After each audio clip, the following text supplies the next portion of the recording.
Assalamu alaikum everyone. My name is Dr. Taimur Zahid and I am going to be your mentor for FCPS Part 1 dental examination.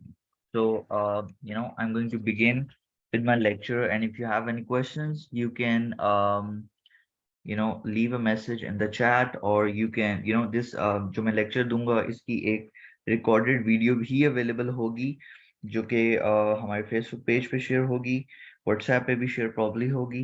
तो आप वहाँ भी मेरे से question पूछ सकते हैं ऑफलाइन, कि अगर आपको बाद में दिमाग में है। ठीक है। सो first of all, welcome. For those who are looking to join a course that will help them go through prepare for the part 1 exam. ठीक है। बेसिकली मोस्टली जो लोग होते हैं, क्योंकि आई एम प्रीटी श्योर कि आप लोग जो हैं अभी फ्रेश आए हैं, you guys are still confuse as to what to do, क्योंकि अभी हाउस जॉब खत्म होती है और सब लोगों को टेंशन स्टार्ट हो जाती है कि क्या करना है, किस तरह करना है। And the first thing that people do is के वो कहते हैं कि भाई अच्छा कौन सी डिग्री कर सकते हैं। SCPS इज द वन जो कि अभी पाकिस्तान में सबसे ज़्यादा वैल्यू रखती है, एंड मिडल ईस्ट में भी रखती है। जो FCPS है उसकी पार्ट 1 एग्ज़ाम, थोड़ा सा उसका ब्रीफ कर देता हूँ। 2 पेपर होते हैं, MCQ बेस्ड होता है, 100 MCQs पर पेपर। आपको टाइम दिया जाता है, और कंप्यूटर बेस्ड होता है, आपने कंप्यूटर पर अटेम्प्ट करना होता है। और इट्स नॉट दैट डिफिकल्ट। ठीक है, इफ यू आर प्रिपेयर्ड, अच्छे तरीके से आपने पढ़ा हो। There are two types of people who actually go about it. First are those जो कि कहते हैं कि अच्छा हमने स्मार्ट स्टडी करनी है। ठीक है। For those kind of people, they don't have a lot of time. ठीक है, उनके पास टाइम एक लिमिटेड होता है कि मैंने अच्छा ये अटेम्प्ट देना है और मैंने ये क्लियर करना है इन वन गो। ठीक है।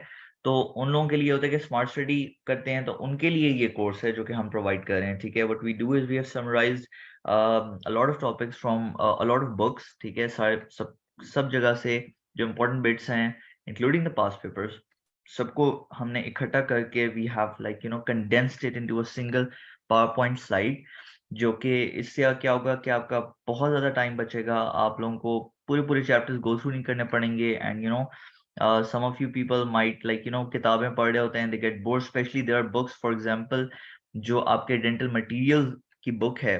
ठीक है, हमारी मकेब, वो it is a very dry book. ठीक है। तो ऐसे लोगों के लिए जिनको बुक से पढ़ने में मसला होता है, तो पावर पॉइंट्स बहुत अच्छी होती है, क्योंकि आपकी एक तो मेंटर होता है जो कि एक वर्बली एक्सप्लेन कर रहा होता है आपको टॉपिक। ठीक है। और आपको साथ साथ नोट्स भी इस तरह पावर पॉइंट साइट में अवेलेबल होते हैं फॉर लिमिटेड पीरियड। और आपके क्वेश्चंस वगैरह भी हों तो you can just ask right away. हमारा टेलीग्राम ग्रुप भी है, व्हाट्सएप ग्रुप भी है। You can just leave a question there within 24 hours. जो भी MCQ है, जो भी आपकी क्वेरी है, we can clear that up.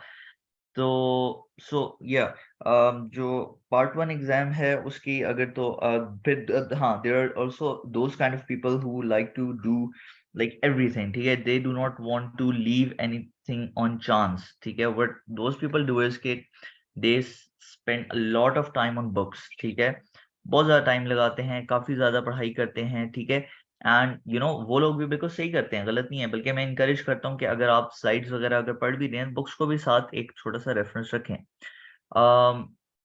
आप जो हो अगर तो बुक्स करते हैं, लेकिन उसमें ये होता है कि टाइम थोड़ी सी मैनेजमेंट का मसला होता है। तो हमारा जो कोर्स है वो इज बिल्ड फॉर 3 मंथ्स। ठीक है, 3 महीने में हम आपकी इतनी तैयारी करते हैं कि आप इतने प्रिपेयर हो जाते हो कि you can clear the exam. ठीक है, अगर आप वहाँ एग्जाम में अगर आप ये प्रॉपर जो हमारा स्केड्यूल है फॉलो करें तो। ठीक है, अगर तो उसमें थोड़ी सी डंडी मारेंगे तो फिर definitely there is going to be थोड़ा बहुत नुकसान होगा आप लोगों को। ठीक है। लेकिन अगर आप if you stick to the schedule, इंशाल्लाह you will clear the examination.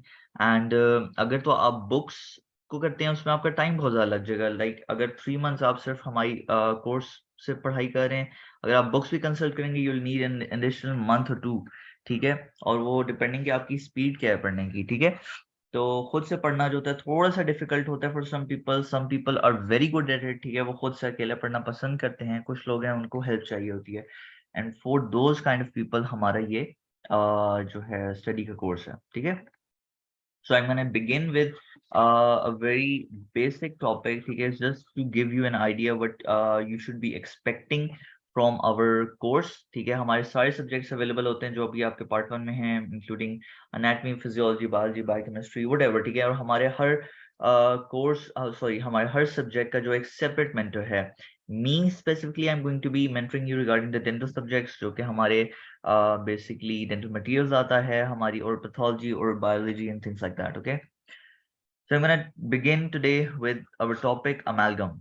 ठीक है, what is amalgam? It is basically एक आपकी mixture होता है, ठीक है, आपका mercury, ठीक है, and any alloy. ठीक है, अब वो alloy कौन सा हो सकता है? सिल्वर टिन भी हो सकता है, सिल्वर कॉपर भी हो सकता है, सिल्वर टिन कॉपर भी हो सकता है, उसमें और भी एडिशनल एलिमेंट्स आ सकते हैं, zinc, palladium, indium, selenium, like you know, इन सारे एलिमेंट्स का जो मिक्सचर होगा ना, that will be called alloy. Alloys जो होते हैं 2 की कॉम्बिनेशन भी हो सकते हैं, 3 की कॉम्बिनेशन भी हो सकता है, और वो उनकी परसेंटेजेस वेरी कर सकती हैं. लाइक अगर सिल्वर 10% है तो 20% कॉपर हो सकता है, 30% टिन हो सकता है, like you know, to make up to 100%. ठीक है, तो वो बहुत वेरी कर सकती है, depends on the metallurgy and the person who is like you no making it. ठीक है, जो मैन्युफैक्चरर जो होता है, जो बना के हमें देता है. So basically, amalgam is an alloy of mercury and one or more other metals. ठीक है, that is the basic definition. ये आपसे पूछी जा सकती है. ठीक है, dental amalgam is produced by liquid mercury with solid particles of an alloy. ठीक है, silver, tin, copper, zinc, palladium, indium and selenium. Particle size जो अमेल्गम का होता है वो 25 to 35 माइक्रोमीटर होता है. ये जो साइज है आपका विजय प्रताप में, ये एक एमसीक्यू है जो कि Vijay Pratap is the MCQ book recommended for dental materials, right. तो उसके लिए जो है ये आपकी जो है उसका जो साइज है, ठीक है, जो लिखा हुआ है आपका एमसीक्यू आ चुका है. ठीक है, 25 to 35 माइक्रोमीटर है. जो आपकी साइट्स हम प्रोवाइड करेंगे ना, उसमें एमसीक्यूज भी इसी तरह इनकॉर्पोरेट होंगे और मैंने हाईलाइट किए हुए होंगे, like this one right here. ठीक है, 25 to 35 माइक्रोमीटर आपका साइज होता है इसका पार्टिकल.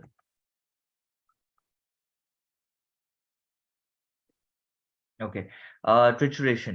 ट्रिचुरेशन बेसिकली सिंपल मिक्सिंग को कहते हैं. ठीक है, आपका अमेल्गम एलॉय, उसको आप मर्क्यूरी साथ मिक्स करोगे ना, वो ट्रिचुरेशन है. ठीक है, उसके बड़े स्टेप्स होते हैं. ठीक है, but that is not important right now. ठीक है, आपने मतलब उसकी सारी कंडेंसेशन होती है, लाइक यू नो, सारी सारी उसके 4-5 स्टेप्स हैं, लेकिन वो जो है आपका इसमें कवर हम नहीं करेंगे. ठीक है, that is a separate topic.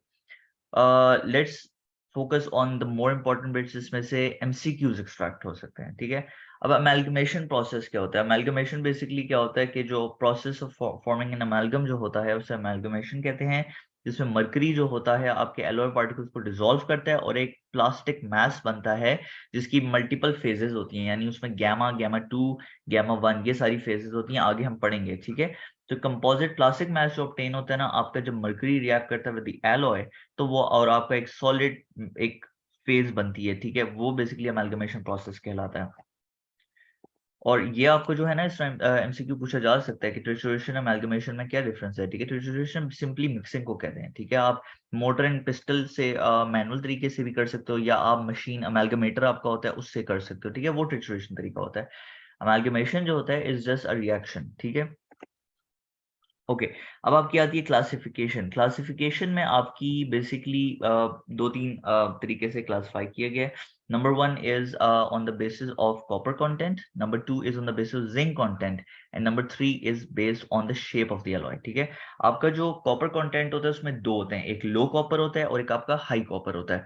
Low copper जो होता है, इसमें इंपॉर्टेंट बात क्या याद करने की है. ठीक है, लो कॉपर जो होता है is not good, high copper is good. ठीक है, ये एक सिंपल कॉन्सेप्ट है. ठीक है, जितना कॉपर ज्यादा होगा उतनी ज्यादा प्रॉपर्टीज जो होंगी आपके अमेल्गम की अच्छी होंगी. अब लो कॉपर कंटेंट जो था ना, कन्वेंशनल अमेल्गम एलॉय, ये पुराने जमाने का हमारा अमेल्गम होता था. उसमें यह होता था कि आपकी जो कॉपर कंटेंट होता था वो बहुत कम होता था, और वो परसेंटेज मैंने देखे रेड से मार्क की हुई है because it's an MCQ question. ठीक है, less than 6% by weight copper content जो है that is low copper. It has been asked in the past papers. ठीक है, इसमें जो है आपका लेथ कट पाउडर और स्फेरिकल पार्टिकल्स और मिक्स. ठीक है, बेसिकली कंपोजिशन ये बता रहे हैं कि उसके जो पार्टिकल्स होते हैं ना किस टाइप के होते हैं, उनकी शेप क्या होती है, या तो इरेगुलर होते हैं वो, या स्फेरिकल होते हैं, या दोनों का कॉम्बिनेशन होता है. समझ आ गई?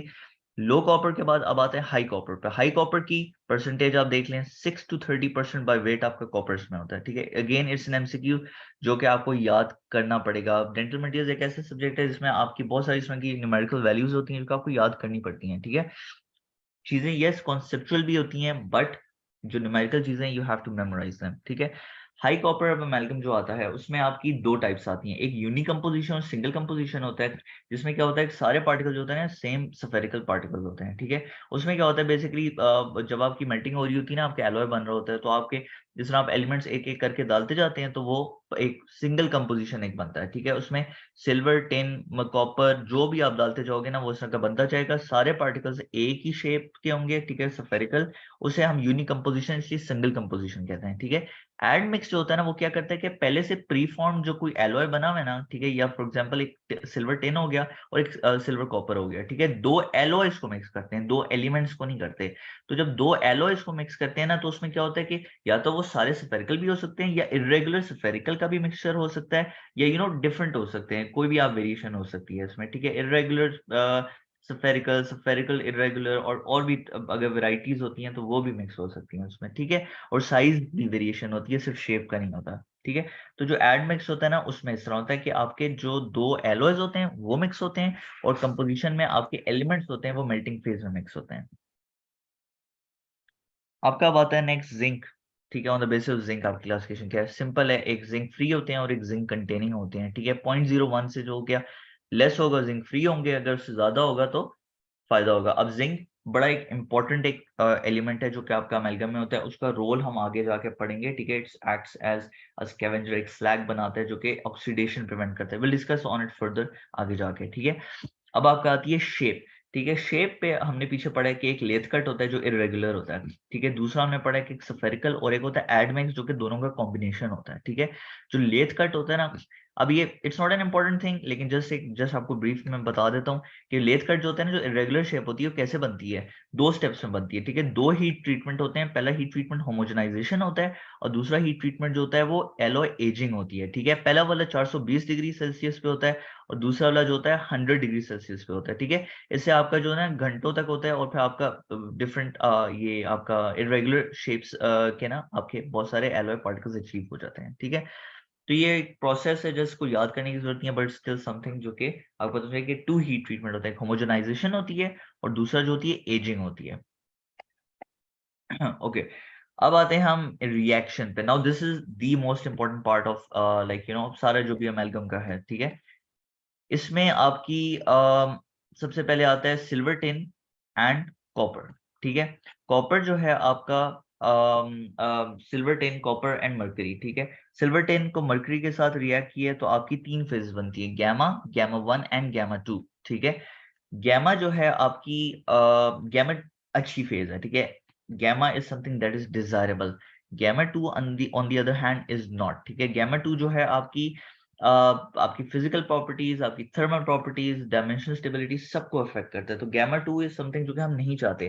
पुराने वक्त की जो अमेल्गम होती थी ना लो कॉपर, ठीक है, उसमें गैमा 2 बहुत ज्यादा बनता था। उससे क्या होता था कि कमजोर होता था, आपका वीक होता था, हार्डनेस भी कम होती थी और कोरोजन रेजिस्टेंस भी बहुत पुअर होती थी। तो बाद में जाके क्या हुआ जब आपने कॉपर ऐड कर दिया इसमें, ठीक है, एक सेकेंड, यस, कॉपर आपने जब ऐड किया, जब कॉपर ऐड किया तो क्या हुआ कि आपका जो गैमा 2 थी ना वो रिप्लेस होगी बाय एन फेज, ठीक है। गैमा 2 एलिमिनेट हुई तो यानी जितनी भी फिजिकल प्रॉपर्टीज हमें पीछे पड़ी हैं, जिसमें हमें हार्डनेस है, स्ट्रेंथ है और हमारी कोरोजन रेजिस्टेंस सारी इंप्रूव हो गई हैं, ठीक है। जब ये होंगी, जितना गैमा 2 कम होगा उतनी ज्यादा प्रॉपर्टीज अच्छी होंगी, दैट इज द कंक्लूजन। फिर आप क्या आते हैं कि फंक्शन ऑफ ईच कंस्टिट्यूएंट, आपका silver, tin, zinc and copper, ठीक है। अब इसमें जो इंपॉर्टेंट चीजें हैं वो मैंने आपको रेड से मार्क की हुई है कि सिल्वर जो होता है बेसिकली क्या करता है कि स्ट्रेंथ इंक्रीज करता है, ठीक है, और सेटिंग टाइम जो है वो डिक्रीज करता है, यानी आपका जो अमेल्गम है जल्दी सेट होगा अगर अमेल्गम की क्वांटिटी हमारी हाई होगी, ठीक है। आपकी जो है एक्सपेंशन जो है वो भी इंप्रूव करता है, उसमें ज्यादा होती है, ठीक है। क्यों ये जरूरी होती है, बिकॉज आपका जो होता है ना पहले इनिशियली जब आप कंडेंस करते हो ना अमेल्गम, तो क्या होता है पहले कॉन्ट्रैक्शन होती है, कॉन्ट्रैक्शन अगर बहुत ज्यादा होगी ना तो आपका क्या होगा, मार्जिनल गैप आ जाएगा, तो उसकी एक्सपेंशन रिक्वायर्ड होती है to like compensate for that contraction, तो इसलिए ये आपको जरूरत होती है। फिर टिन आता है, उसमें टार्निश और कोरोजन दोनों इंपॉर्टेंट होती हैं। टार्निश बेसिकली लस्टर को कहते हैं, जितना आपका लस्टर होगा उतनी ज्यादा शाइनी होगी, ठीक है। तो जो टिन है ना, वो क्या करता है कि it reduces tarnish and corrosion, यानी आपका लस्टर इंप्रूव करता है, टार्निश प्रिवेंट करता है, लॉस ऑफ लस्टर को प्रिवेंट करता है, टार्निश नहीं होने देता, ठीक है, और आपकी शाइनी रहती है सरफेस। टिन की ये फायदा है, ठीक है। और जो कोरोजन है उसको भी रिड्यूस करते हैं। कोरोजन जो होती है उसकी बाय प्रोडक्ट्स बनती हैं, वो to be honest corrosion is not that bad a thing, ठीक है। Corrosion products actually self sealing होते हैं, वो आगे जाके हम पढ़ेंगे उसका क्या फायदा है। कॉपर, कॉपर जो है आपकी हार्डनेस स्ट्रेंथ दोनों इंक्रीज करता है और सेटिंग एक्सपेंशन भी इंक्रीज होती है। मैंने आपको पीछे बता दिया सेटिंग एक्सपेंशन क्यों जरूरी होती है, ठीक है। अब जिंक आता है। जिंक जो होता है डीऑक्सीडाइजर है और स्कैवेंजर है, ठीक है, और ये इसमें डिलेड एक्सपेंशन भी होती है, ठीक है। अब जो बेसिकली डीऑक्सीडाइजिंग का क्या मतलब है कि आपका जब जिंक डालते हो ना आप, तो आपके जो जब आपकी आप मैन्युफैक्चरर बना रहा होता है, एलॉय बना रहा होता है, तो क्या होता है कि आपका बहुत हाई टेम्परेचर पे ना जो आपके एलॉयज होते हैं, ठीक है, उनकी they are more susceptible to oxidisation due to exposure with the free oxygen, ठीक है। जब आपकी ऑक्सीजन से रिएक्ट करती है ना, ऑक्सीडाइजेशन होती है, इसकी वजह से क्या होती है कि एलॉय की जो फिजिकल प्रॉपर्टीज और मैकेनिकल, केमिकल, थर्मल सारी जो होती है ना वीक हो जाती हैं, ठीक है। तो उस ऑक्सीडेशन को प्रिवेंट करने के लिए we add zinc to it, ठीक है। जिंक क्या करता है, वो उस ऑक्सीजन साथ रिएक्ट करके जिंक ऑक्साइड स्लैग फॉर्म करता है, जो कि एक सरफेस लेयर बन जाती है, जो कि ऑक्सीडेशन भी प्रिवेंट करती है एलॉयज की, यानी उसकी जो प्रॉपर्टीज है उनको रिटेन रखती है, और जो स्लैग बनता है बाद में इजिली रिमूव भी हो जाता है, ठीक है। ये इसका फायदा है। ओके, फिर उसके बाद आपकी प्रॉपर्टीज आती हैं, ठीक है। प्रॉपर्टीज में मैंने आपको बताया पहले कॉन्ट्रैक्ट करता है, फिर एक्सपैंड करता है, फिर दोबारा कॉन्ट्रैक्ट करता है। दिस इज एन एमसीक्यू, ठीक है। ये हमारा ट्रेंड है, contraction, expansion, then again contraction. आपकी जो अब इधर देखें, आप तीन किस्म के इधर लिखे हुए हैं, ठीक है। एक आपकी लिखी हुई है सबसे पहले डायमेंशनल चेंज हुई है, कॉन्ट्रैक्शन, एक्सपेंशन, ठीक है। इसमें तीन बेसिकली ग्राफ बने हुए हैं, ठीक है। पहला वाला जो है ये आपका जो है लो कॉपर का है, ए, ठीक है। जो बी है वो हाई कॉपर का है, और सी जो है वो डिलेड एक्सपेंशन का बता रहा है। ए में क्या हो रहा है कि बेसिकली लो कॉपर में पहले कॉन्ट्रैक्शन हुई है, ठीक है। कॉन्ट्रैक्शन क्यों होती है, जब आप कंडेंस करते हो ना, तो आपका जो अभी मरकरी होता है ना, it is still incorporating into the alloy, उसकी वजह से क्या होता है, कॉन्ट्रैक्शन होती है। कॉन्ट्रैक्शन के इमीडिएटली बाद क्या होता है, there begins to the crystallisation process start होता है। क्रिस्टलाइजेशन प्रोसेस की वजह से क्या होता है, क्रिस्टल्स होता है उनका एक आउटवर्ड थ्रस्ट निकलता है, इसकी वजह से एक एक्सपेंशन ट्रेंड ऑब्जर्व होता है। यानी पहले कॉन्ट्रैक्शन हुई क्योंकि वो अभी अंदर इनकॉर्पोरेट हो रहा है आपका सिल्वर, और एक्सपेंशन हुई due to the outward thrust of crystallisation, ठीक है। फिर उसके बाद क्या होगा, स्लाइड कॉन्ट्रैक्शन दोबारा ऑब्जर्व होती है। अब ये आपका लो कॉपर है। अब हाई कॉपर में अगर आप ट्रेंड देखें ना, कॉन्ट्रैक्शन हुई है लेकिन उसके बाद एक्सपेंशन नहीं हुई है, यानी एक्सपेंशन जो ज्यादा होगी तो क्या होगा, आपकी जो है बेसिकली उस प्रॉपर्टी को क्या होगा कि आपकी जो मटेरियल होगा प्रोट्रूड कर जाएगा, ठीक है। There is going to be creep, creep property जो है आपकी वो बहुत ज्यादा हो जाएगी। तो हाई कॉपर में उसकी क्रीप प्रॉपर्टी भी जो होती है बहुत सही होती है, प्रोट्रूड नहीं करता, फ्रैक्चर रेजिस्टेंस इंप्रूव होती है। तो हाई कॉपर के बहुत फायदे होते हैं, ठीक है। That one of being is के ये क्रीप भी नहीं होने देता, इतनी ज्यादा क्रीप नहीं होती। ओके, सो और फिर फाइनली ये जो आपका सी है, इसमें क्या हो रहा है, डिलेड एक्सपेंशन हो रही है। डिलेड एक्सपेंशन जो हमने पीछे भी पढ़ा था, आपने पीछे देखा हो कि जिंक के टॉपिक के अंदर लिखा हुआ था, ठीक है। इसमें लिखा हुआ है causes delay expansion in amalgam. अब डिले एक्सपेंशन क्यों होती है, ठीक है, अब हम यहाँ पढ़ेंगे कि जो आपका जिंक होता है ना बेसिकली, जब अगर जिंक कंटेनिंग आपका अमेलगम है, ठीक है, उसमें दला हुआ है क्योंकि वो आपने मैन्युफैक्चर ने डाला हुआ था ताकि ऑक्सीडेशन ना हो, प्रॉपर्टीज अच्छी रहे, ठीक है, which is a good thing. लेकिन जिंक कंटेनिंग जो अमेलगम होता है ना, उसका एक नुकसान होता है। वो ये होता है कि जब अगर आप अमेलगम फिलिंग कर रहे हो पेशेंट के अंदर, ठीक है, और वो जो अमेलगम फिलिंग है आपकी करते हुए आपने आइसोलेशन नहीं रखी, क्या नुकसान होगा कि आपका जो अमेलगम होगी वो उस मॉइस्चर को एब्जॉर्ब करेगा, ठीक है, और वो रिएक्ट करेगा वाटर के साथ आपका जिंक, ठीक है। आपका जिंक जो है वाटर के साथ रिएक्ट करेगा, जब वो वाटर के साथ रिएक्ट करेगा तो एक जिंक ऑक्साइड लेयर बनेगी और हाइड्रोजन गैस बनेगी। अब जिंक ऑक्साइड तो दैट इज ओके, ठीक है, but hydrogen is something that you do not want, because उस हाइड्रोजन की वजह से क्या होगा, there is going to be a delayed expansion. वो इस तरह इमीडिएटली नहीं आती, 3 to 5 डेज लेती है, ठीक है, डिलेड एक्सपेंशन आती है। और वो एक्सपेंशन की वजह से क्या होगा कि आपकी क्रीप होगी। क्रीप होती है बेसिकली मटेरियल जो होता है ना आपकी कैविटी से प्रोट्रूड करने लग जाता है, वो इतना प्रोट्रूड कर जाता है कि इवेंचुअली बाइट करते हुए वो फ्रैक्चर होती है, डिचिंग होती है और आपकी अमेलगम फेलियर हो सकता है, माइक्रो लीकेज भी हो सकती है, ठीक है। तो इसलिए इसका सोल्यूशन क्या है कि आप जब भी अमेलगम फिलिंग करो with zinc containing amalgam alloys, तो आपने मेक श्योर करना है कि आपकी जो है आइसोलेशन अच्छी है, या आप दूसरी ऑप्शन है कि आप जिंक फ्री एलॉय यूज करें आपकी अमेलगम वाला, ठीक है। वो मैन्युफैक्चरर जो आपको प्रोवाइड करता है तो वो उसके ऊपर लिखा होता है। तो या दैट्स अबाउट इट। फिर उसके बाद है कि फैक्टर जो कि इन्फ्लुएंस करते हैं अमाउंट ऑफ एक्सपेंशन, हमने बताया कि एक टाइप ऑफ एलॉय है, पार्टिकल साइज एंड शेप है, ठीक है। पार्टिकल साइज शेप क्या, स्फेरिकल वगैरह, जितना होमोजेनस मिक्सचर होगा ना उतनी ज्यादा एक्सपेंशन ज्यादा कम नहीं होगी, इतनी ज्यादा नहीं होगी, ठीक है। फिर उसके बाद टाइप ऑफ एलॉय है, ठीक है, आप कौन से यूज कर रहे हो, अगर उसमें कॉपर है तो इसकी एक्सपेंशन नहीं होगी, ठीक है, स्टेबल होगा आपका।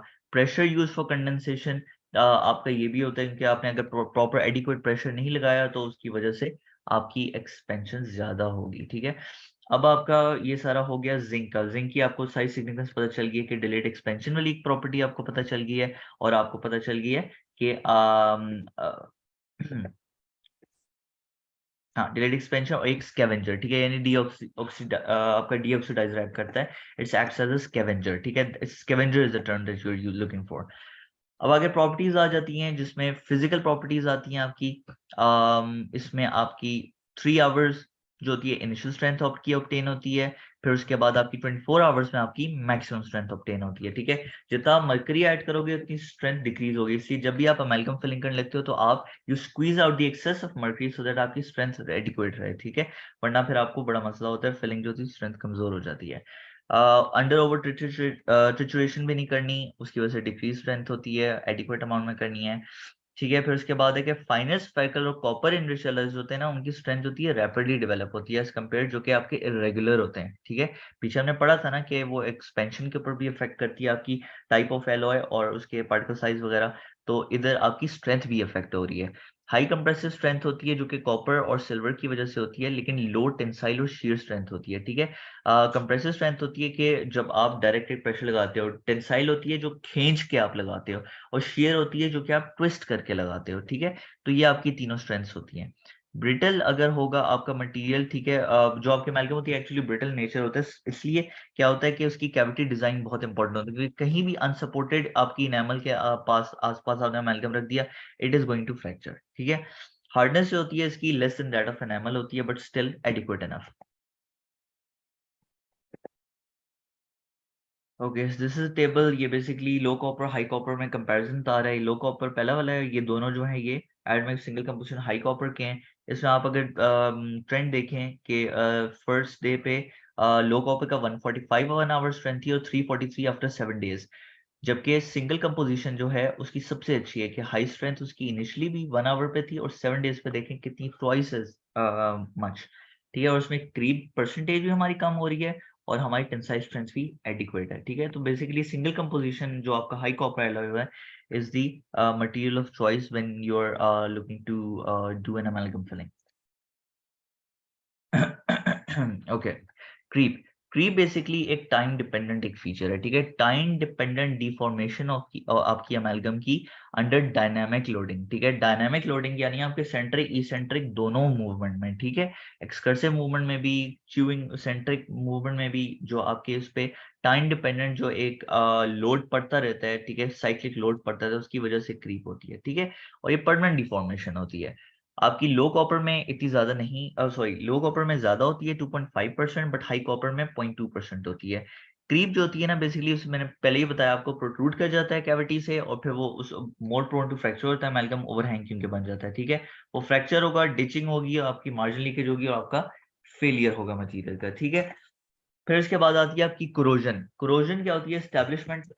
बेसिकली आपका क्या होता है कि गामा 2 फेज हमने पीछे पढ़ा है ना कि अनडिजायरेबल होता है। ये गामा 2 फेज जो है ना, अगर तो आपका ज्यादा क्वांटिटी में अवेलेबल है तो क्या होगा कि जो आपका जो जब क्या नाम है, बेसिकली एक इलेक्ट्रोलाइटिक सेल बन जाता है, ठीक है। इलेक्ट्रोलाइटिक सेल बनेगा सलाइवा की प्रेजेंस में, ठीक है। सलाइवा की प्रेजेंस में अगर अमेल्गम पड़ा हुआ इलेक्ट्रोलाइटिक सेल बनेगा और आपका जो गामा 2 फेज होगा ना वो ब्रेक डाउन होगा इनटू सिल्वर एंड टिन, ठीक है। वो जो ये सिल्वर टिन बनते हैं ना, ठीक है, ब्रेक डाउन की वजह से, वो कोरोजन प्रोडक्ट्स होते हैं, दैट इज अनडिजायरेबल, ठीक है। डिजायरेबल भी है बट अनडिजायरेबल भी है। जब गैमा 2 ब्रेक होगी तो क्या होगा कि ये आपके क्रोजन प्रोडक्ट्स बनेंगे, क्रोजन ज्यादा होगी, ठीक है। क्रोजन की वजह से क्या होगा कि आपकी सिल्वर और टिन ऑक्साइड और टिन क्लोराइड बनेगी। इसका नुकसान क्या होगा कि पोरोसिटी आएगी और लोअर स्ट्रेंथ होगी। तो इसलिए आपकी गैमा 2 फेज रिक्वायर्ड इसलिए नहीं है कि वो क्रोजन प्रोडक्ट्स बनाते हैं। क्रोजन प्रोडक्ट्स जो आपके ये सिल्वर टिन ऑक्साइड या टिन क्लोराइड वगैरह बनते हैं, ठीक है, जो लिबरेट होते हैं, वो आपकी स्ट्रेंथ भी डिक्रीज करते हैं, पोरोसिटी भी, ठीक है। इसके साथ साथ अपीयरेंस भी पूरी हो जाती है, ठीक है, क्रीप रेट भी इंक्रीज हो जाता है। और लेकिन आप उसको मिनिमाइज कर सकते हो वाया पॉलिशिंग, ठीक है। तो ये सारे के सारे जो नीचे लिखे ना, ये इसके नुकसान हैं जो क्रोजन बनते हैं, बट इसका एक बड़ा फायदा भी होता है, ठीक है, जो कि विच कंट्रीब्यूट्स टू मैक्सिमम। आप मतलब रूट केनाल नीचे अगर आपने की हुई है, फारिग हुई हुई है ना, और ऊपर आपने बंदे ने एक अनाड़ी ने ऊपर एक अमेलगम रेस्टोरेशन कर दिया है, ठीक है, वो उसने सबसे समझदार हरकत की होगी। क्यों? क्योंकि जो कोरोजन प्रोडक्ट्स बनते हैं ना, उसका एक बहुत बड़ा फायदा है, और वो है कि वो एक आपकी एक सील बना देता है, और वो सील कोरोनल सील एक बार बन जाती है ना, तो माइक्रो लीकेज मिनिमाइज हो जाता है, और बहुत सेल्फ एक अमेलगम एक सेल्फ सीलिंग रेस्टोरेशन बन जाती है, जिसकी वजह से अगर रूट कैनाल आपकी इतनी अच्छी नहीं भी हुई हुई, अंडर है, ओवर है, और एज लॉन्ग एज आपकी इंट्रा कैनाल बैक्टीरिया बायोफिल्म नहीं मौजूद, ठीक है, तो आपकी बेहतरीन चलेगी, ठीक है। आई हैव सीन केसेस जो कि 20-20 साल चलते हैं, रूट कैनाल बहुत फारिग हुई हुई होती है, बट आपकी जो फिलिंग ऊपर चूंकि ये रखी होती है, क्रोजन प्रोडक्ट्स बने होते हैं, और नजर आ रहा होता है क्रोजन प्रोडक्ट बने हुए, ठीक है, आपके ऊपर टार्निश हुआ होता है, ब्लैक डार्क हुई हुई होती है मतलब अराउंड दी मार्जिन, ठीक है, लेकिन वो सील हुई होती है, इसलिए वो बैक्टीरिया को ऊपर से आने नहीं देती, और वो आपकी बहुत बेहतरीन चलता है, ठीक है। Okay, so there are lot of other properties as well, इसमें टार्निश आ जाता है, थर्मल का आ जाता है, बट दीज आर समथिंग जो कि आप इस पे फोकस इतना ना करें, ठीक है। आप you can just give it a read, ठीक है, इसको पढ़ने की जरूरत नहीं है, इंपॉर्टेंट नहीं है। जो इंपॉर्टेंट चीजें वो मैंने रेड से मार्क की हुई थी, जिन पे मैंने फोकस किया during the lecture, just focus on those, ठीक है। जितनी फेजेस वगैरह हैं आपकी, इंटरफेज एंड फेज, सारी ये बननी है, ठीक है। और फिर इसके बाद कुछ जैसे बायोलॉजिकल प्रॉपर्टीज हैं, आपको पता है अमेलगम का एक बड़ा डिसएडवांटेज है कि ये सीएनएस के ऊपर इफेक्ट्स करता है, मल्टीपल स्क्लेरोसिस में, साइकियाट्रिक डिस्टर्बेंसेस में भी इसकी कोरिलेशन की गई है। फिर इसके साथ साथ जो है जो मदर्स होती हैं, उसमें जो होती है इट क्रॉसेस द प्लेसेंटा, ठीक है, एक ये भी है। तो जैसे अमेलगम जो है ना is no longer recommended in internationally, ठीक है, बहुत सारी जगह से बैन हो गई है, it's but in Pakistan it is still being used. Composite हाउर has taken over, और वो बहुत अच्छा मटेरियल है, वो जब हम उसके ऊपर पढ़ेंगे तो you will understand why. Okay, so ये आपकी बेसिकली जो ट्रिचुरेशन सारा प्रोसेस मैंने आपको बताया है, ठीक है। उसमें मैनिपुलेशन किस तरह करते हैं कि आप एलॉय मर्करी करते हो, ये 1:1 रेशो रखते हो, प्रोपोर्शनिंग जिसे कहते हैं। फिर ट्रिचुरेशन कहते हो जो मैकेनिकल या हैंड होती है, ठीक है। मैकेनिकल में मोटर, सॉरी हैंड में जो है मोटर पिस्टल होता है, और जो दूसरा होता है अमेलगमेटर में भी कर सकते हो, ठीक है। फिर उसके बाद मलिंग होती है, कंडेंसेशन होती है, प्री कार्व बर्निशिंग होती है, कार्विंग होती है, पोस्ट कार्व बर्निशिंग, पॉलिशिंग। ये बेसिकली क्लिनिकल स्टेप्स हैं, तो इस पे फोकस नहीं करने की जरूरत नहीं है, इतना ज्यादा ही आपसे पूछ नहीं सकते। Okay, so important points are कि मर्करी जो होती है ना is liquid at room temperature and is purified by process called distillation. ये आपका एमसीक्यू पूछा जा सकता है कि बेसिकली मर्करी को किस तरह प्योरीफाई करते हैं। आपका आंसर होगा उसका डिस्टिलेशन। दूसरा, highest mercury concentration is in the which part of the restoration, ठीक है, वो आपका जो है ना मार्जिनल एरिया है। ये भी आपका विजय प्रताप का एमसीक्यू है, ठीक है, कि हाईएस्ट मर्करी आपकी फिलिंग हुई हुई है दांत के अंदर, हाईएस्ट कंसेंट्रेशन मर्करी कहाँ होगी? वो होगी marginal area of the restoration में, ठीक हो गया। So if you have any questions regarding this presentation, you can ask me. किसी भी किस्म की आपकी कोई queries हैं, you can just write in the chat or you can comment below. Facebook पे भी आप कर सकते हैं, WhatsApp पे भी you can just tag me there, ठीक है, मुझे आप tag करें, और you can just मैं inshallah I'll reach you out within 24 hours. आप सारी queries होंगी, and if you want to join the course for the upcoming session, feel free to ask for any queries. आप अगर हमारे chief mentor जो हैं उनसे बात करना चाहते हैं, डॉक्टर अहमद से, आप उनसे भी बात कर सकते हैं, वो भी आपको बहुत अच्छा गाइड कर सकते हैं कि आपने किस तरह प्रिपरेशन करनी है, ठीक है। मैं भी बहुत अच्छा गाइड कर सकता हूँ, ठीक है। सो या that's about it, thank you so much, Allah Hafiz.